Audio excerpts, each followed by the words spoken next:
Welcome all. Very warm good evening to all. Today's topic is very interesting and it's our tribute to all the women who really wants to know about their rights. And it is always said that a strong woman knows how to keep her life in order.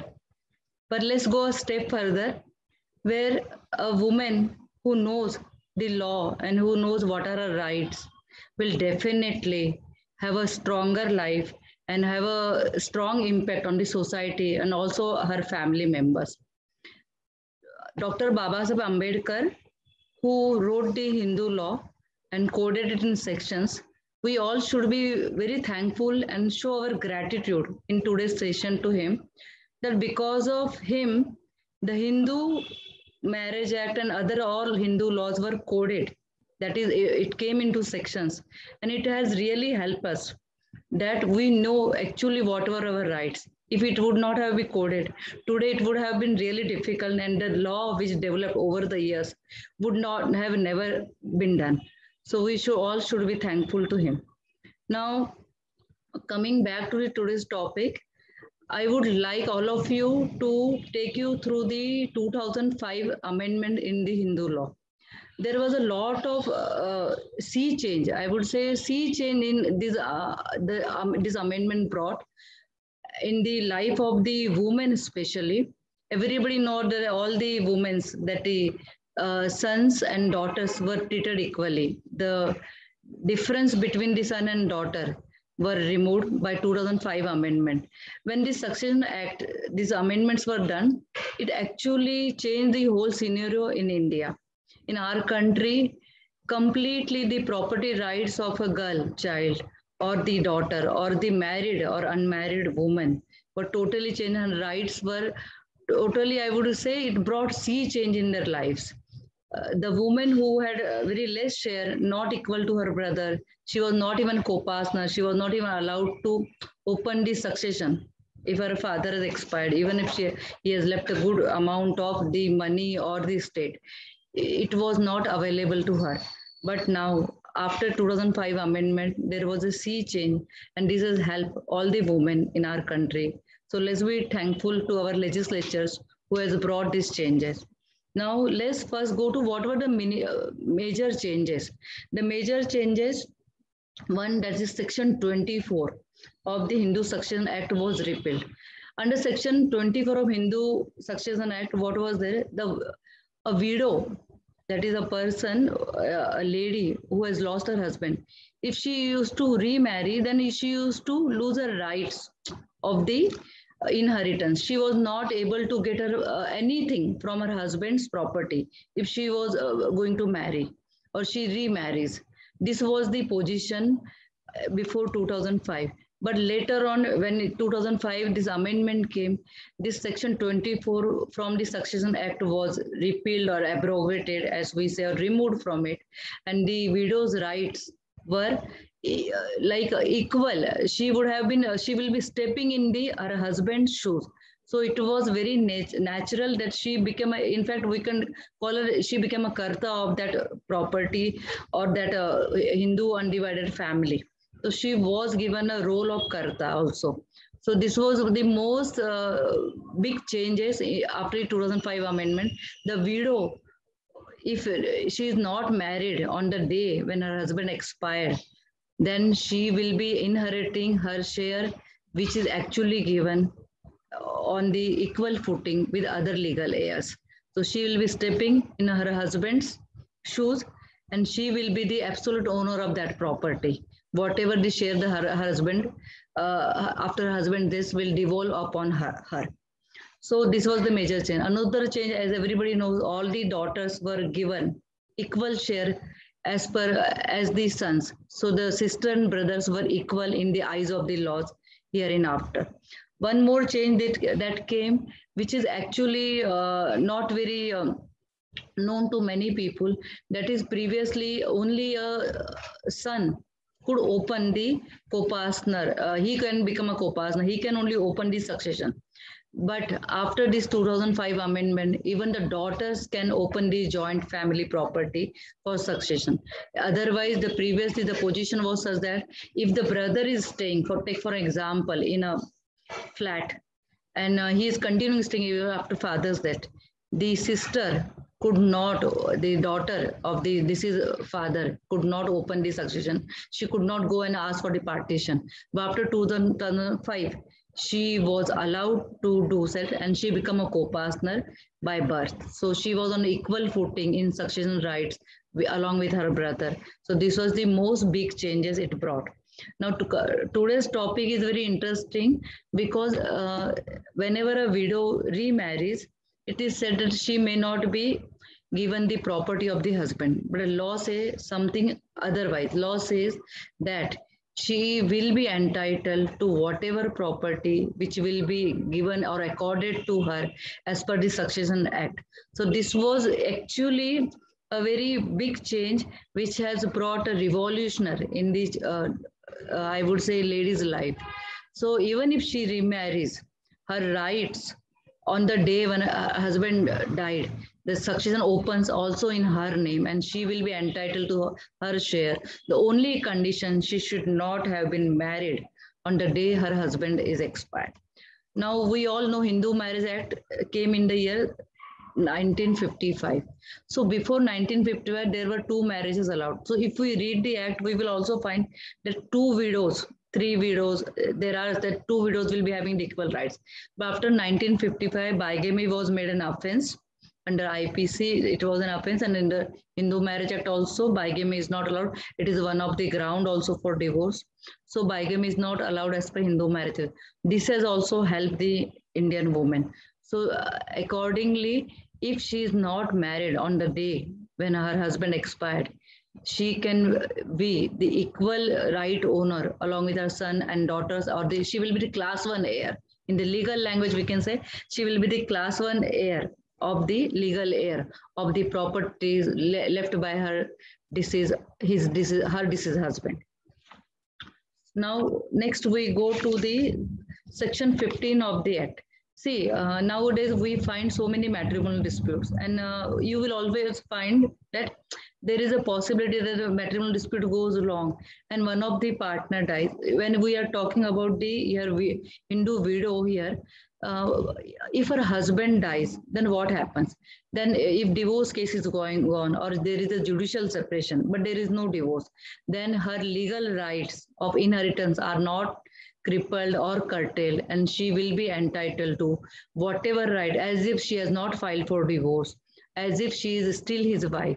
So even if there is a judicial separation, even if there is a divorce proceeding going on which has not attained the finality, then she will be entitled to her share. And what happens if we think opposite of that? If there is a divorce matter going on, and what happens in section 15? Who are her legal heirs? So this is also because nowadays we find so many women are working women, and what happens when the women are working, they are also having their own properties. Now, if we first go to their Stridhan, the first very property, Stridhan is an absolute property. Whether she is married, unmarried, or she is a widow. In all the three positions, the Stridhan is an absolute property. It is not alienable. It is inalienable property. It may be movable. It may be immovable. It may have been received by her as a gift, or in her marriage, or by after the birth of her child, some gifts are given, or possibly from her childhood, her father, her brother, or her relatives have gifted her. It will be absolute property of the Hindu woman. She may be a widow, she may be unmarried, she may be married. So always remember, Stridhan is an absolute property, totally unalienable, untransferable. It cannot be non-transferable. So always remember, it is very important that she knows that Stridhan is her absolute property. Even the husband, at the most, we call him a trustee, or the in-laws can be trustee, but the moment she demands it, it has to be given to her. It should be in her custody. We find many cases under section 406 of Indian Penal Code, where we find that property is not given to her. her maybe her ornaments or her other properties, maybe her shares, passports, whatever, mutual fund. If it is not given to her, it will be an offense under section 406 of IPC. Under Domestic Violence Act also there is a provision about this same. Now we read the section 15. That when a Hindu woman dies, what happens to her properties? It will be easier if we go to the section 15 of the Act. It is actually very easy if you can understand it. The general rules of succession in case of female Hindu, the property of a female Hindu dying intestate. The meaning of intestate is that she has not made a will. Shall devolve according to rules set out in section 16. Firstly, upon the sons, daughters, including the children of any predeceased son or daughter. Her children may have died before, but then she may be having the grandchildren. And the husband. See, her son, daughters, and the husband. These are the class 1 here. Now, after that, the secondly, upon the heirs of the husband. In case she may not be having the children, and when her husband has died, then it will be the heirs of the husband. See, if there is a divorce case going on and the woman has not made the will, then even if divorce case is going on, she may not be happy with her husband. It will go first to her sons and daughter and husband. They are the, so husband is a legal heir even if divorce case is going on. Secondly, upon the heir of the husband. Thirdly, upon the mother and father. That is her mother and father. Fourthly, upon the heirs of the father. Suppose her father is also not there. So father's heir will be mother again. And lastly, upon the heirs of the mother. If mother and father is not there, then mother. It is actually little difficult also, but if we go through it properly, step by step, we will know where our case is and what is our case and what is the answer lies in section 15. There is also subsection 2. Now this is very quite interesting. Any property inherited by a female Hindu from her husband or mother shall devolve in the absence of any son or daughter of the deceased. And now, if a property is inherited by a female Hindu from her father or mother, see, it is from her maternal side, shall devolve in the absence of son or daughter. She does not have any son or daughter of the deceased, including the children of any predeceased. She does not have any grandchildren, not upon the other heirs referred in subsection 1 in the orders therein, but upon the heirs of the father.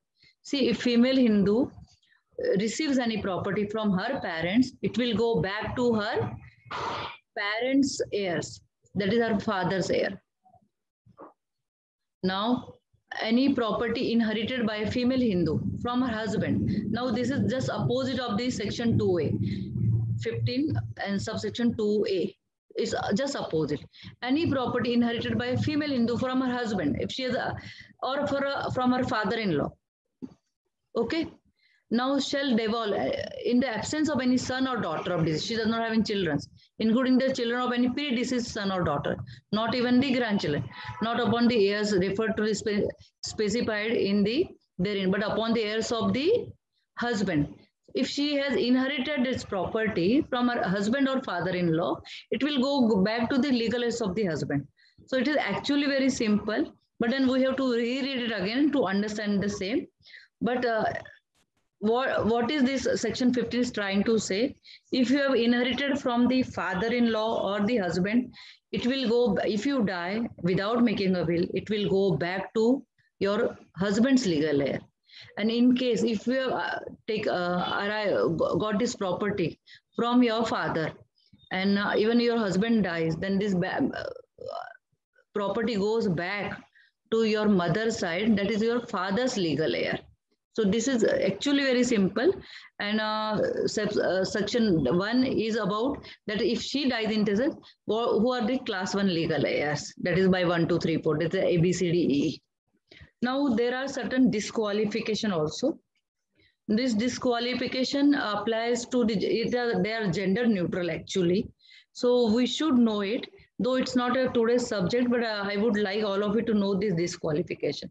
There is a possibility, that is section 27 of Succession Act say, if there is a murder or death or some crime happens by the legal heir, then and he due to some unfortunate incident, he's killing his own mother or father, then in that case he will not inherit that person's property. It may be uncle also. So in case of any crime committed, which is here is as murder, he or she will not inherit the property of that person whom he or she has killed. So this is one disqualification, that you cannot inherit a property if because of this person whom you have killed. From there you are going to inherit the property. Another, that is section 25. Now next is section 26, that is about the conversion. Now when we speak about the conversion, we are talking about the Hindu law here. Now under Hindu law, what happens, that if a person converts to another religion or other than the Hindu, then he can inherit the, he or she can inherit the property. See, previously there was embargo on restriction on the same, that once you convert to another religion, you will not be able to inherit the property from your parents. But now you can inherit the property, but your legal heirs, descendants, will not be able to inherit the property. So always remember that your legal heirs or descendants will not inherit the property, because they will be of the another caste. Because just because you have converted, and the constitution says that religion cannot be a bar, because to inherit the property, which has been now abrogated or repealed. Now by conversion you can still inherit the property, but your descendants will not inherit. But there is one or more exception to this, that your descendants can inherit the property if he or she converts back in your lifetime to the Hinduism again. So if your legal heirs, even after your conversion, they convert to Hinduism again, then they can inherit the property. But that should be in the lifetime of the person who is actually converted to another religion. Now we'll look into some of the judgments. These judgments are very important. The first judgment I would like to refer is Sanjay Purushottam Patankar versus Prajakta Pramod Patil. As the name suggests, Prajakta Pramod Patil, she was a widow, she remarried.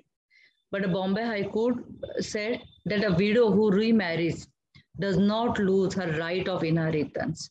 Only condition, she should have not been married on the day when succession opens, that is when her husband has died. On the day that she should not have married.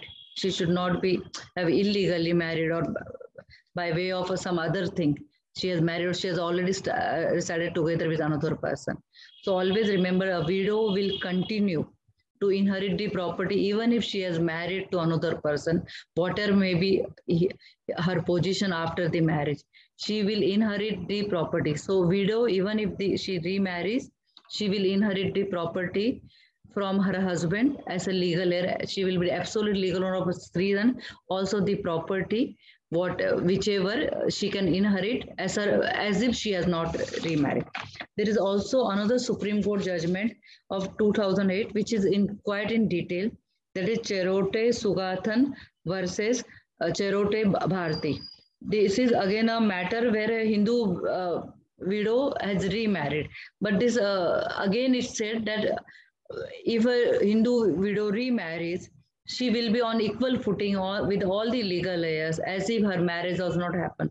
So widow's remarriage will not disentitle her from inheriting her husband's property or her share in the ancestral property. So always remember, she will be able to inherit the property as if she is also one of the co-partner.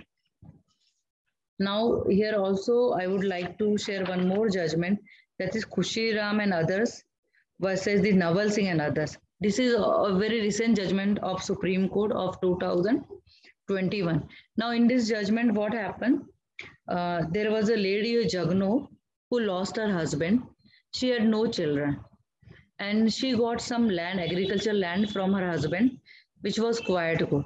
Now in her lifetime, what she did, she gave this, she entered into a settlement, family settlement deed, and gave this land to her brother's children. Now, after her death and during the case was going on, her husband's brother children, they challenged that they are the person who should inherit the property. because it was the husband's property. But the Supreme Court said that family of the definition is very wide as per section 15, because she was having this property. See, somewhere it is contrary section 15, but if you read it properly, she has actually given this property to her in her lifetime, because once she has received the property, it has become her absolute property, and she has already she has made a will or whatever it is.